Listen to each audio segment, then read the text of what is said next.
Assalamualaikum warahmatullahi wabarakatuh. Waalaikumsalam warahmatullahi wabarakatuh. Perkenalkan, saya Muhammad Kami dari kelompok 3 akan menjelaskan tentang al-munafiqin atau sumber-sumber hukum dalam Islam. Saya Muhammad Rahman selaku moderator dan teman saya Muhammad Fikri dan teman saya Ella Karimah sebagai pemateri.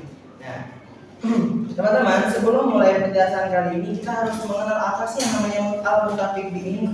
Nah, al-munafiqin merujuk pada hadis-hadis yang disepakati oleh para ahli hadis, terutama yang terdapat dalam Sahih Bukhari dan Sahih Muslim. Istilah ini digunakan untuk menunjukkan hadis yang dianggap sahih dan dapat dipercaya oleh para ulama. Dengan kata lain, hadis-hadis dalam kategori ini memiliki otoritas tinggi dalam ajaran agama Islam. Nah, kemudian ini akan terbelakang teman-teman ya. Jadi pembahasan tentang sumber-sumber hukum Islam ini yang dikenal sebagai al-munafiqin sangat penting dalam memahami kerangka hukum dan etika dalam bermasyarakat Muslim. Hukum Islam atau syariat tidak hanya mengatur aspek ritual, tetapi juga aspek sosial, ekonomi, dan politik, sehingga memerlukan landasan yang kuat untuk aplikasinya. Ada 4 materi yang mungkin akan dibahas pada pertemuan kali ini, teman-teman. Yang pertama, Al-Quran sebagai sumber dan dalil hukum yang akan dibawakan oleh narasumber kita, Ella Karimah, dan hadis Nabi sebagai sumber dan dalil hukum yang akan dibawakan oleh Muhammad Fikri, teman saya di sebelah saya. Ada pula ijma atau konsensus sebagai sumber dalil hukum dan kias analisis analogi sebagai sumber dan dalil hukum yang akan dibawakan oleh saya sendiri.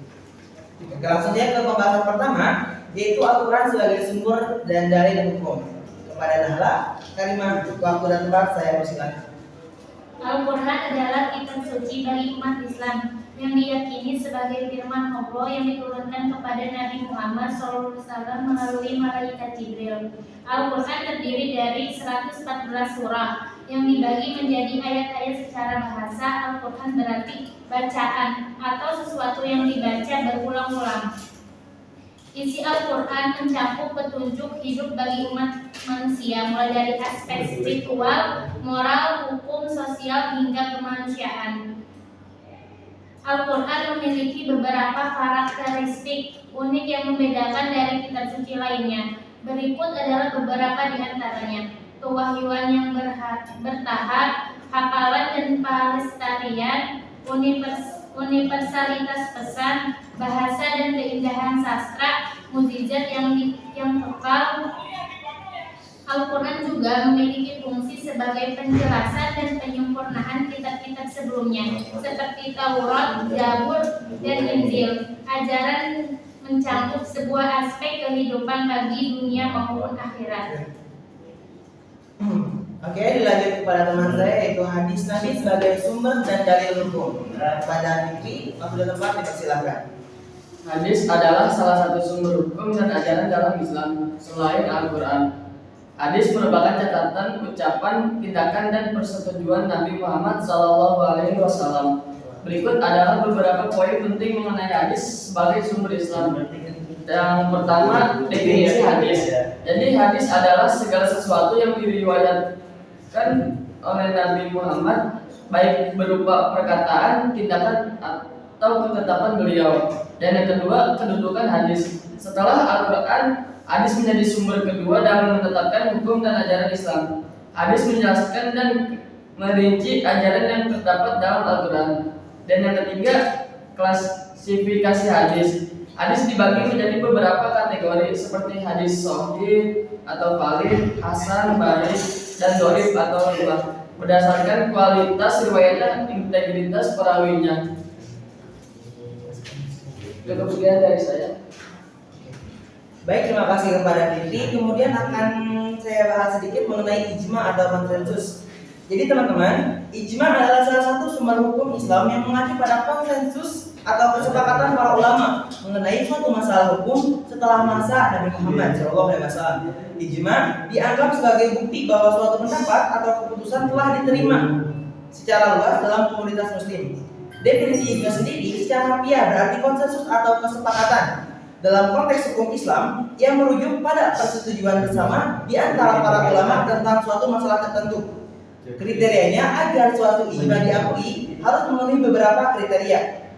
Pertama, dilakukan oleh para ulama yang memiliki kapasitas untuk berijtihad. Terdapat kesepakatan yang jelas tanpa perbedaan pendapat yang signifikan. Masalah yang dibahas harus berada dalam konteks hukum Islam. Adapun fungsi dan peran ijma adalah mengisi kekosongan. Ijma membantu mengisi celah dalam hukum ketika Al-Quran dan hadis tidak memberikan ketentuan yang jelas. Menjaga kesatuan, ijma juga berperan dalam menjaga kesatuan umat dan mencegah perpecahan dalam penafsiran hukum. Nah, contoh nih teman-teman, salah satu contoh ijma adalah kesepakatan ulama mengenai hukum zakat yang telah diterima secara luas dan diterapkan di berbagai komunitas muslim. Oke. Kemudian kias. Teman-teman, kias adalah salah satu sumber hukum Islam yang merujuk pada metode analogi atau logika atau kita menafsirkan sesuatu dalam menetapkan hukum.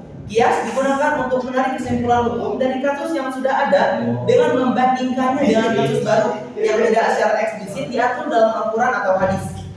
Jadi definisi kias secara harfiah berarti analogi atau perbandingan dalam sebuah konteks ya, dalam konteks hukum Islam. Kias adalah proses penetapan hukum baru dengan mengaitkan karakteristik atau alatan hukum dari kasus yang sudah ada. Nah, komponen kias tersendiri ada asar atau makis Allah, khusus kasus yang sudah memiliki hukum yang jelas dari Al-Quran atau hadis. Kemudian cabang atau makis, kasus baru yang memerlukan hukum. Kemudian asar atau ilah, dasar hukum yang sama yang mendasari hukum pada asal dan cabang. Nah, prosesnya sendiri pertama nih menemukan hukum pada asal makis Allah, makis alaih. Kemudian menganalisis cabang makis untuk menentukan apakah ia memiliki karakteristik yang sama dengan asal. Ketiga, menggunakan alasan yang sama atau ilah untuk menerapkan hukum yang sama pada cabang. Adapun fungsi dan perannya menghadapi masalah baru. Kias ini sering digunakan untuk membandingkan kedua hal yang memang kira-kira ya harus dibandingkan, kita harus ditemukan hukumnya. Nah, memberikan fleksibilitas. Metode ini memberikan ruang bagi perkembangan hukum sesuai dengan perubahan sosial dan kebutuhan masyarakat. Nah, jadi teman-teman, itu mungkin sedikit materi yang bisa kami sampaikan untuk materi Al-Muttafiq Alaih atau sumber-sumber hukum dalam Islam yang berisi Al-Quran, hadis Nabi, ijma, dan kias. Nah, kesimpulannya sendiri dari pembahasan ini adalah bahwa sumber-sumber hukum Islam yang disepakati terdiri dari Al-Quran, hadis Nabi, ijma, dan kias. Al-Quran sebagai sumber utama dan wahyu dari Allah memberikan prinsip dasar, sementara hadis berfungsi sebagai penjelas. Ijma menunjukkan konsensus di kalangan ulama dan kias memungkinkan penerapan hukum melalui analogi. Keempat sumber ini saling melengkapi dan merupakan dasar penting dalam pembentukan serta pembangunan hukum Islam. Sekian dari kami. Kurang lebihnya mohon maaf. Wassalamualaikum warahmatullahi wabarakatuh.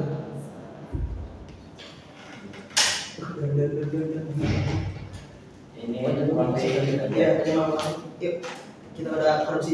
Untung sempat Pak.